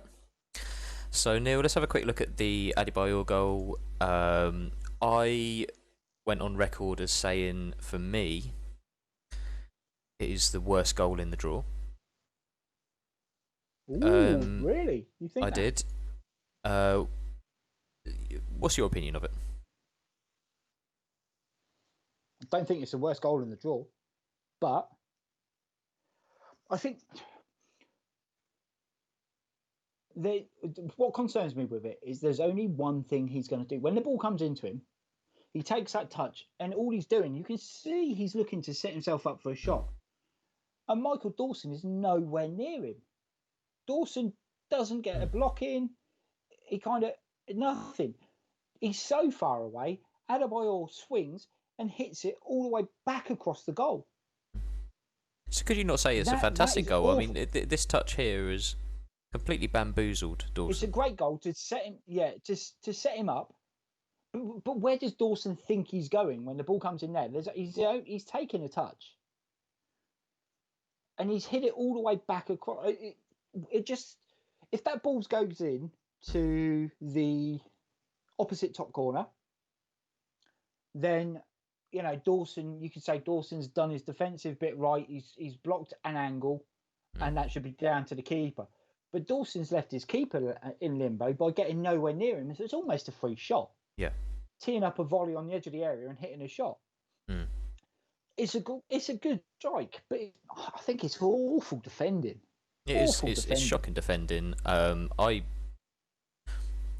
give my opinion, I don't think he's even meant that touch. Frankly, I don't think he's meant to pop that up and strike it on the volley at all. I think he was trying to control it, and because it was a bit of a bobbly pass to him, then going back, it's flicked up. Yeah, but then going back to what we said last week, or Monday, if he's not meant it, he's improvised very well to catch the shot and hit the shot he has. Yeah. But it's 6-1, half dozen if you are in it. Yeah. Okay. Worth a look. Drogba scores another one versus Liverpool, very similar. Yeah, I think he did actually, didn't he? Yes, right about that sort of time as well. Actually, and I think Drogba's was on the chest, wasn't it? It came into him on the chest, and he turned and held off the defender and hit the volley. So Drogba's is a better goal. Yeah. Well, it's just better. It's a better goal, full stop. Because it wasn't scored by a fucking rat bag. So. Well, that's very true as well. Yeah. Dirty little rat. Dirty rat. Okay, so Ronnie's goal. Now, I don't think Wayne Rooney gets enough credit for this goal because he quite obviously says to Ronaldo, "Stick it in the top corner, mate," and quite obviously. And Ronaldo says, "Okay, yeah, sweet, got it, mate." He's like, "Yeah, I got this, completed it, mate." I think Rooney's saying to him, "If you don't score this one, mate, I'm taking them from now on." I'll shag your missus. Yeah, probably. Yeah. Rooney said to Ronaldo, "How old's your nan?" Okay. Neil, there's nothing we can really say about this goal, can we, mate? Oh, moving quickly. It's an absolute bang. And to be fair, it's just... that's kind of... I think that was one of the starting... That was during his very, very good season, wasn't it? Yeah. And I think that was one of the things that escalated him even more because he'd scored a few free kicks, but the movement on that ball is just unreal. It is unreal. Yeah, it cemented the kind of the the phenomenon of the knuckle ball and the knuckle free kick and all this lot. Yeah. I mean, I know Matt has mentioned many times Ronaldo's free kick record is not the best, and I'd certainly go with it. But when you strike the ball like this, it's never going to be incredibly accurate. No. To be able to do that is just Drogba was phenomenal. Hitting free kicks like that as well. Mm. Drogba was hitting free kicks like that, Mm. but yeah, I agree. I think it was definitely one of the things that cemented the Real Madrid move. Mm. Yeah, well, it definitely wasn't his lesbian haircut. When so. No, everything else was already there, but then striking a free kick like that definitely was a buyer. But Drogba used to hit the free kicks like that, but at no point did he ever hit one that far out that accurately. You see David Luiz try and do it now, and do you know what? One in 45 maybe on target. Yeah, but he's got a different technique though, doesn't he? He sort of strikes with the instep and but a bit different. Yeah, but still kind of a knuckleball because he rotates his foot as he hits it, doesn't he? Yeah. But yeah, that Ronaldo one is an absolute banger. Yeah, so it's an iconic goal of the Premier League as well. You know, we've got to take that into account when we talk about like the Cantona goal. I think that's an iconic goal as well. Okay, so we have five votes in favour of Ronaldo. Looking at the chat,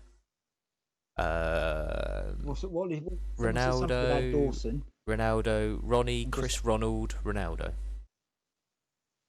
Where was the shout about Dawson? Dawson wasn't hard to bamboozle. Wasn't hard to bamboozle, no. No, that's Granted, Grant. Back at Nottingham Forest. Yeah, exactly.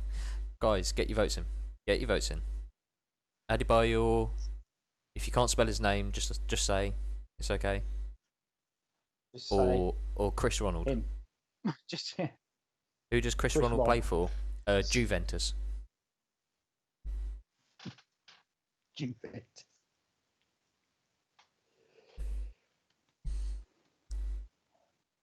There was no anti-Semitism meant by that. I was going to say was that just to clear that one up. Team, was it? It was Juventus because people obviously pronounce the J. Before I get thrashed to shit. Yeah, Grant, I couldn't agree more, mate. I thought he was a dirty rat. After that celebration he done when he went to Man City of all teams, ran the length of the pitch. Yeah. But he only run that far because it was nice to see him. He could afford a decent meal. It was nice to see him flop there, wasn't it? Yeah, exactly. It was great. It was nice to see him flop. But, I mean, first season he was quite good, and then went bang out the window, didn't he? Somehow got a little low move off to Real Madrid, didn't he, for a little while? Yeah, how did that happen? And ended up at Spurs. They were loaning any old shit bag at one point, weren't they? Didn't they take a Julian Fowler from a game at West Ham, and they took him on loan for. What was that about? What was that about? Idiots. Gareth Bale volley at the back post, which went far top corner bins. Was that far corner top bins? Sorry, mate. Talk like a spastic. It's up there for me. Yeah, didn't make it into the list though, man. Unfortunately. Okay. Are we bringing the flag out? Are we going to call it there? I think we're pretty much settled on that one, aren't we? Yeah. I don't think pretty much settled on that one. Ronnie's through. Chris Ronald. George, your pick makes it through to the next round, my friend, where it's going to have some stiff competition. I am certain of that. Because our next... Actually, to be fair, my shout about Adebayor is probably going to be eclipsed by our next face-off, because I think one of these goals is purely here based on merit. Purely, it's not that great of a goal. We saw much better goals throughout the course of the season. It's here based on what it meant. What happened, what it brought. Yeah, what it meant. What it meant as a visitor, Sorry. Yeah. Because it's just... Okay. But I'll let you decide, because obviously it'll be the first one that we see. I joke.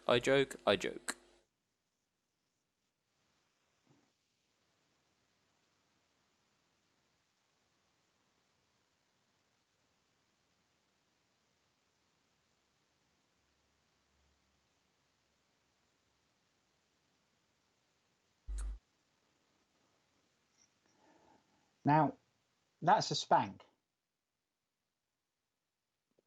But we'll watch the next goal. We'll just go through a replay, and then we'll move on to the goal that it faces off against.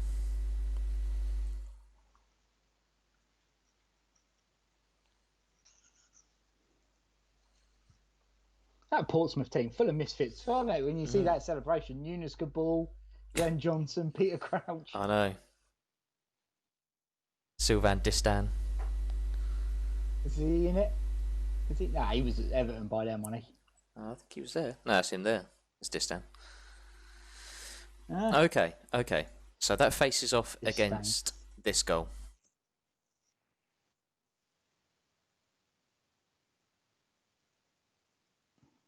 Sylvain Distin.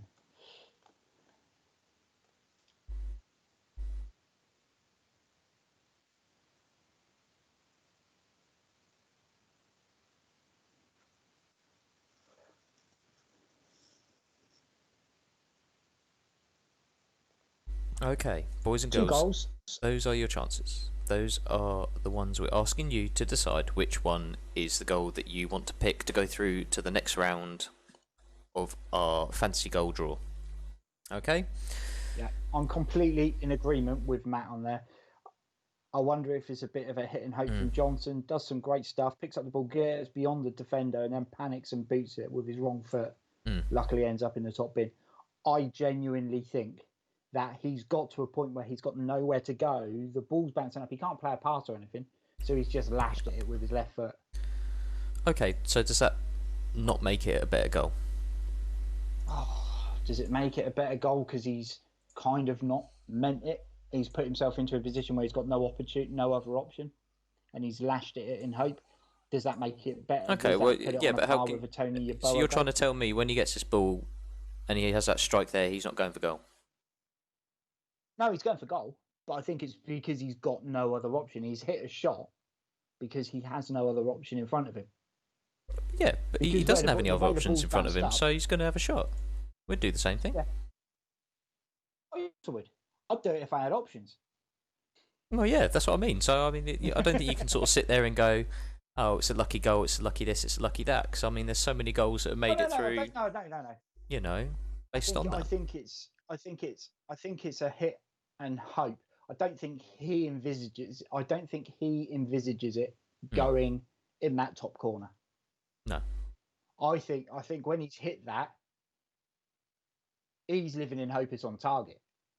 I mean, that's okay. To have a bit more of a. But it is a spank. It is an absolute spank. If you were in the ground and you saw that, you would be like, "Oh my god, goal of the season!" But then when you watch it back and you analyse it a little bit more, that's an opinion. I mean, this touch here. Yeah. It's a great touch to control it. I mean, he's sprinting at full speed, and this we've got to take into account. This is Glenn Johnson, who he can barely control a fucking football with his feet. So running at full speed to take this touch on his chest. Is it on his chest? Yeah. Yeah. Well, it's because he's not had to do it on his foot. And fair play to him, like Matt said, on his wrong foot. And that has left your man there, standing, just watching the ball. As you say, that is top bins. See it from this angle. I remember Glenn Johnson scoring a left foot screamer for Liverpool as well, where he ran down the wing and he cut inside, and he kind of went to bend one with his instep, but kind of caught it wrong. So instead of it bending around and in, it sort of sliced it almost, didn't he? Yeah, came off his, almost sliced it. I don't think you can ever. I don't know. I get what you're saying. That I mean, it's just a little bit of a hit and hope, but yeah, you look at him here. I mean, let's look at some technique. Look, head over his knee, foot through the ball. It's a fantastic volley. It's a superb volley, and it's deserving. Grant said there's plenty of options there. There are, but when the ball's bounced up like that, Grant, it's so tight, he's not going to find a pass. His only option is to hit a shot, or he's going to try and side foot the ball up and over the defence. Yeah. But it's so tight, nothing's going to come of it. So the only option really is to hit a shot. Even if he had controlled it, I mean, what options has he got? Yeah, there isn't anything else, is there? No, all he's got is a ball out here into this space over here for maybe a recycled ball back into the box. He's got nothing else. Yeah, no, it's all too tight for it. All too tight. Okay, so Company's goal.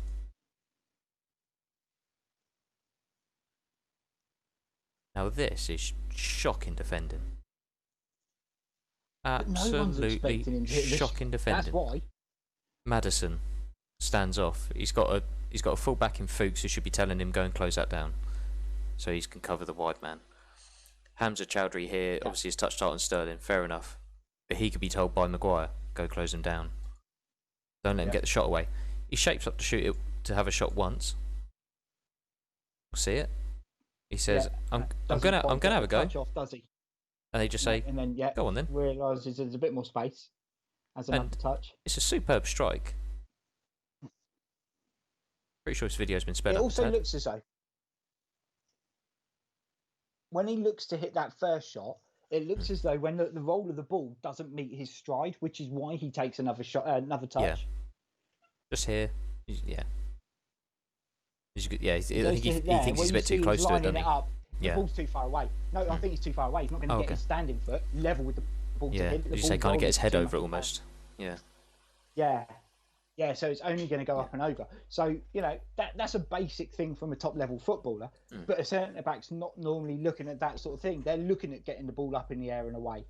So to readjust himself to then get the shot, and it is a spank. And again, it is poor defending. Someone should come out and close it.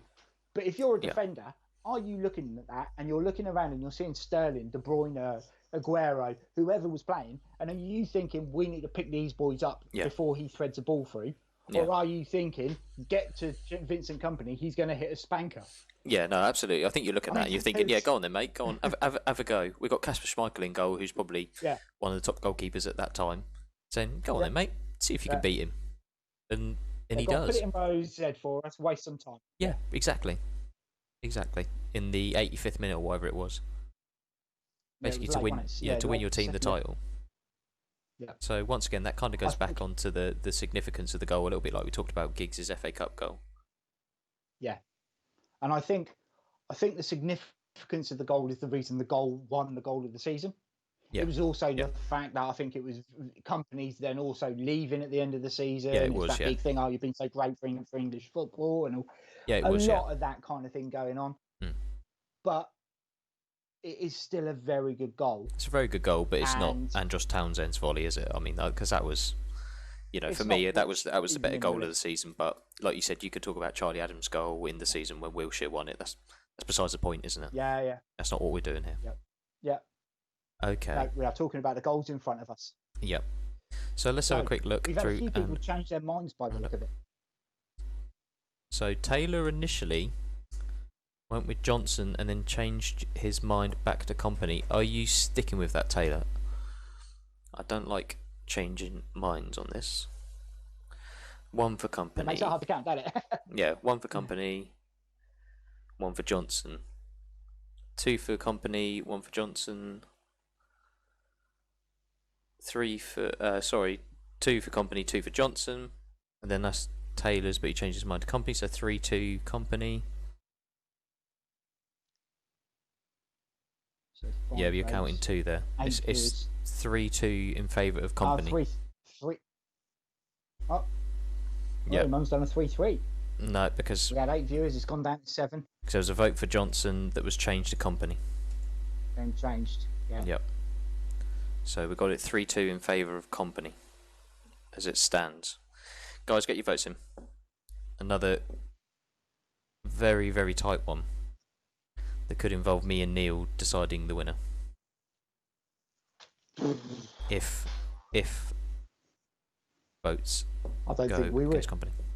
I have a feeling, but the way we're looking at it, we'd probably go separate as well. Yeah, no, I was going to say it's a difficult one, isn't it? In all fairness. It is. It is. Greg says Kompany, so we make it 4-2 in favour of Kompany. Thank you, Greg. Anyone else? Is there anyone on the Facebook that's not getting involved? Anyone hearing us on Facebook and you have decided not to vote yet? Get your votes in. Just type a letter. Kompany, K for Kompany, let you off, Taylor. J for Johnson. We'll let you off. We'll let you off, mate.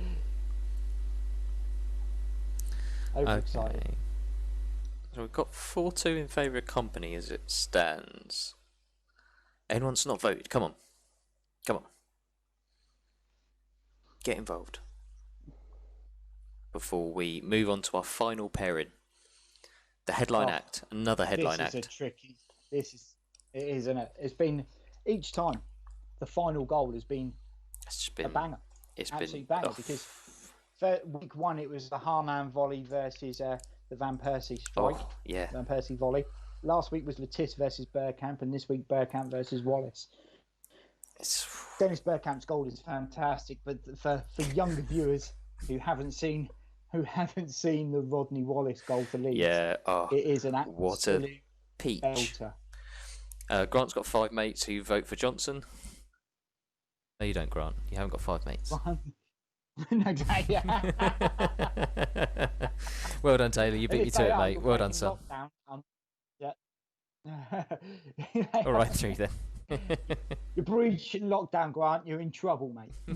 From Monday, you fanny. Yeah, you've just got over your knee issues, and you've now got yourself corona. You silly old Hector. What a silly Hector. Okay, right. We're gonna put company down. We're gonna say Nathan says Johnson. We can't take it. He's got to get his butt on here. Yeah, Time to get his butt on in. Yeah, log in and do his votes. It's not our fault he's lost his password. Okay. So yeah, company runs out as a 4-2 winner on that one. Thank you to Greg. Greg with a deciding vote. Thanks, lad. You're a good man. And I didn't get a chance to say last on Monday. Or was it Friday stream, Greg? I just want to say thank you very much for the sub, mate. I really, really appreciate that. It means a lot. So thank you very much. Okay. We're going to move on to our final pairing, the headline act. So brace yourselves, boys and girls. First off, we're going to see Dennis Bergkamp's goal versus Leicester.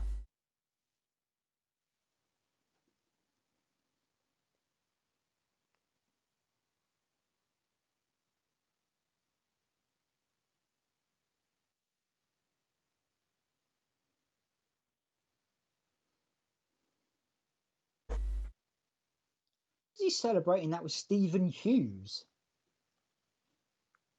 Might be. Dear God. Was the pass from Ray Parlour? Nah, not that far. Okay. Centre midfield. It was from Wenger. Wenger made the pass. Wenger made the pass. Stop it, Neil. George, don't use start as well. Back in your box, son. Okay, that goal goes up against this goal. So that's Wallace picking the ball up there. And you think he's got nowhere to go? Oh, there he is. Pokey, pokey.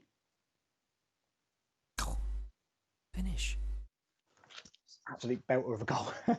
I watched that initially, and I was like, oh, fair enough. But I've watched it a couple of times since, yeah, thinking and that is an absolute belter of a goal.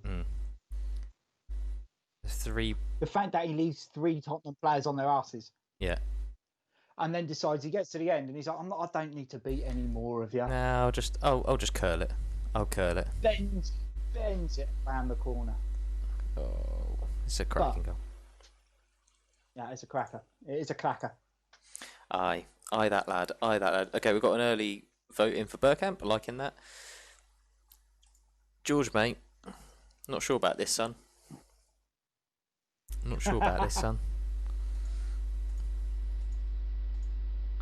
Okay, Neil. Dennis Bergkamp's goal against Leicester. Now, I know this is a bit of a favourite of yours as well, along with the Letice goals we've seen so far. What do you love about this goal? Right. There is no question in my mind here. He knows exactly what he's doing. Yep. I still sometimes have question marks around that Newcastle goal, that he's 100% aware of what's going on when he does it. It's instinct, but this one, that ball's plucked out of the air. Yeah. He's pulled that down knowing that his next touch is going to be to flick it back for a shot. Because from right there, foot, where's he going? Left Where else foot, is he going? left foot. He shapes right like foot. He's going to... Yeah. God. He shapes like he's going to hit it on the left foot volley.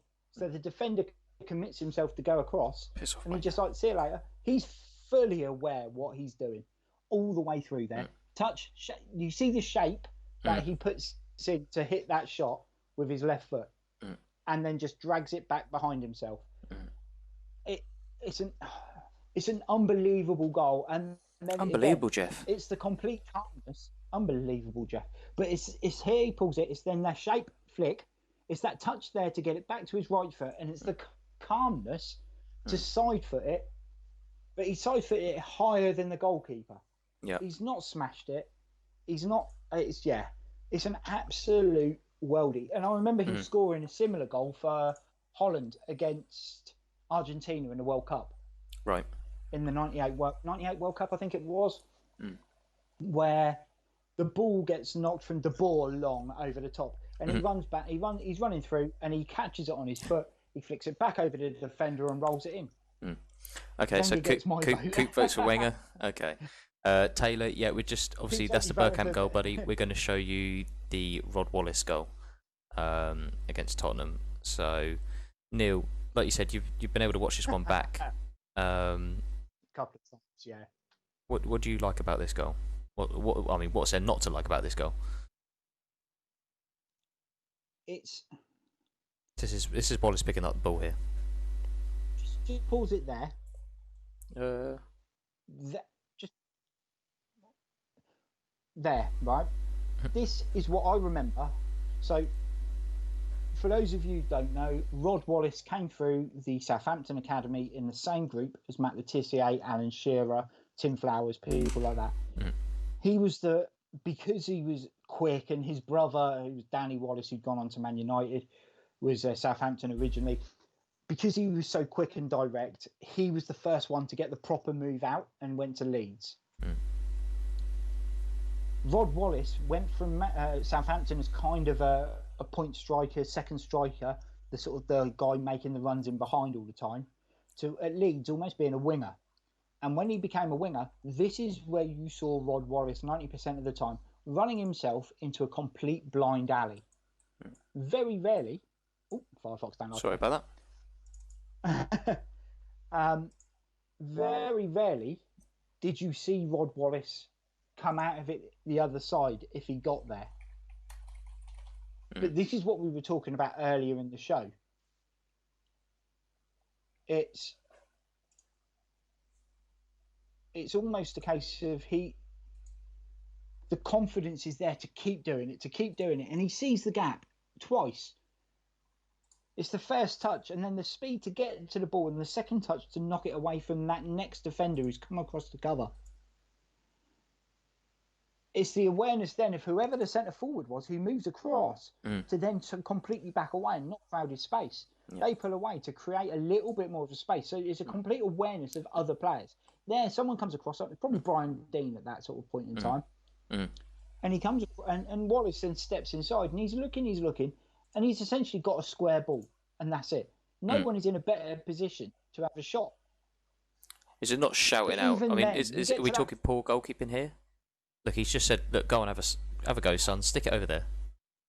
The goalkeeper is very close to his near post. He doesn't need to be there because the defender's got that covered. The defender's got that near post place covered. But it's all happened so quickly. The goalkeeper probably 5 seconds earlier was stood almost on the edge of his box. Yeah. And he's backing up all the while, so he's probably lost his bearings a little bit. I was going to say, exactly the same. It's not great goalkeeping, but by the same token, he's kind of he's not really done anything wrong. You'd hope he'd be able to have a quick glance around, but it's all happened so quick. See a striker's run there.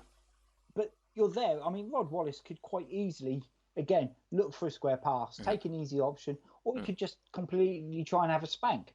But he doesn't. He caresses that ball. He bends it round the keeper into the far corner. It's hit the inside netting. Yeah. Yeah, he's placed a shot there, hasn't he? He hasn't, as you say, he hasn't spanked it. He hasn't tried to drill it. He's not tried to do anything clever. He's just seen the gap. He's seen the goalkeeper's made a mistake, and I think he's said, right, I'm going to stick the ball in the back of the net, mate. Easy as that.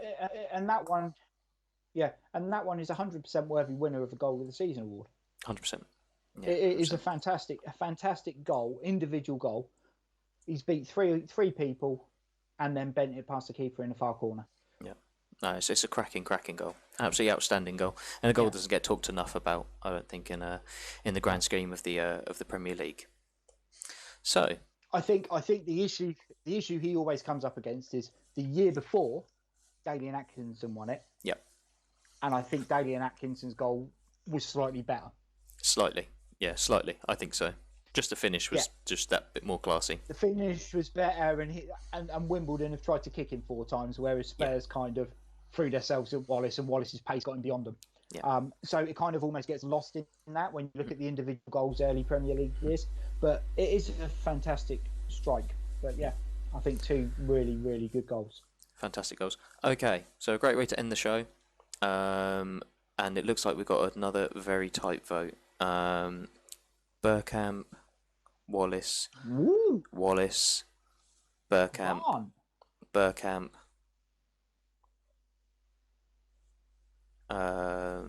Bergkamp. Okay, so we've got 4-2 in favour of Bergkamp at the minute. Is there anyone watching who's not got their vote in?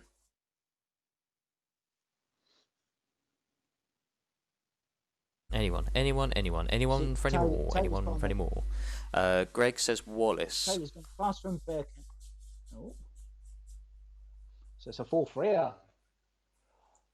Taylor's point there, class from Bergkamp, obviously, but shocking from the goalkeeper, really glued to his line. I think the ball's come over from such a distance that the goalkeeper's not going to come for it initially because it's too close to the guy who's running back. Yeah. And then by the time he's done the flick and things like that everyone's expecting that volley. Mm. So when he's then cut it back, the goalkeeper's he's got 2 options. He stands on his line and thinks, is he going to try and, if he tries to blast this, it's an easy save because he's going to hit it pretty much at me. Yeah. And he doesn't. I mean, I don't think either of those could go down to bad goalkeeping. I was going to say, I don't think you could really point at the goalkeeper on either one of those. No, I think because the ball's gone in the net, you can quite easily look at it and say he could have done this, which would have given him more chance of saving it. Mm. But yeah, I don't think either of them you could really blame the keeper. I mean, it's definitely nowhere near as bad as the was it the Leipzig keeper? Oh, he threw the ball in his own net. Jesus Christ! Yeah, that was awful. I think once we have finished this vote, I think maybe people should see the Leipzig goalkeeper. Yeah, we can just do to that. end the night on a high. We can do that, and then we'll go find someone to raid on Twitch to go spread the love. Some people. We'll go give them a bit of a raiding. Okay, anyone not voted? Anyone on the fence? Anyone need convincing? It's a 4-3. We've got 7 on here, and we've got a 4-3 vote. It's looking pretty cut and dry, isn't it? Votes from the viewers on here. Oh, it's tight. It's the tightest one, I think, isn't it? 4-3. 1 vote in it. Thank God for all numbers. Yeah, thank fuck for that. Yeah, it's the tightest one we've had so far, I think, all night. Yes. But in the end, it is a Denny Bergkamp. It is a Denny Bergkamp goal. Okay. Bergkamp goes through. Out of interest, Sean, which one would you have gone for out of the 2? Oh, jeez. Jeez Louise, Papa Cheese. This is why we're hosted, so we don't have these. Yeah, I was going to say this is. I mean, it's such a tough one to pick because one is just absolute class in the touch and the 2-footedness and it's just a majestic goal, and the other one is just pure instinctiveness, its pace, its power, and then with a fantastic finish. It's such a hard one to pick. I mean, I would have erred towards Wallace just purely because he had a lot more to do, and you know, and his and how he's sort of beaten the players and gone past them, and then produced a finish at the end. That's not to take anything away from Bergkamp's touches, and yeah. Well, it's lucky it wasn't as well because I would have gone with Bergkamp. Yeah, and you know what? I would have. I think you could have quite easily convinced me to vote for Bergkamp as well, because I mean, what a goal! What a goal! I wouldn't have given you any resistance in arguing about that one, mate. Okay, so I'm trying to find the highlights. That's it. So while you were looking for that, The Tissier for Southampton against Newcastle. Ronaldo for Manchester United against Portsmouth. Vincent Kompany for Man City against Leicester. And Dennis Bergkamp for Arsenal against Leicester. Go through to the quarterfinals, joining Manuel Figueroa. I can't even talk now. Manuel Figueroa, Damian Atkinson, Wayne Rooney, Trevor Sinclair, Yusuf Safri, Eric Cantona, Didi Harman, and again Dennis Bergkamp. We have next week is our final goals for this round of voting before the quarterfinals section. And we have Ryan Giggs for Manchester United against Arsenal. Wow. We have Tony Yeboah for Leeds against Wimbledon. Who would have thought Leeds would have so many people in a goal? Can't believe this. Premier League era. Yeah. We have Emre Can for Liverpool versus West Ham. We have Dele Alli for Tottenham against Palace. That's going to be a banger of a session because they're two very good goals. Yeah, it's going to be a good one. We have, and so are the next two, Paolo Di Canio for West Ham against Wimbledon and Jack Wilshere for Arsenal against Norwich. And then to finish it off, it's another barnstormer, mate. Steven Gerrard for Liverpool against West Ham against Sean Bartlett for Charlton against Leicester. Leicester again on the receiving end. Oh dear. Oh. Yeah, it's going to be another banger. Another session of great goals. What way to start your Monday? We'll probably start the goals, I would imagine. Next on Monday, we will start the goals a little bit earlier, so we can then conduct the draw for the quarterfinals at the end of the show. So we know who the head-to-head will be going on to Thursday. Yes, so make sure you tune in, guys. When do you do these streams? So the Down the Local show is on a Monday and a Thursday at 7:30 p.m. I play drums on a Monday, Wednesday and Friday on Twitch at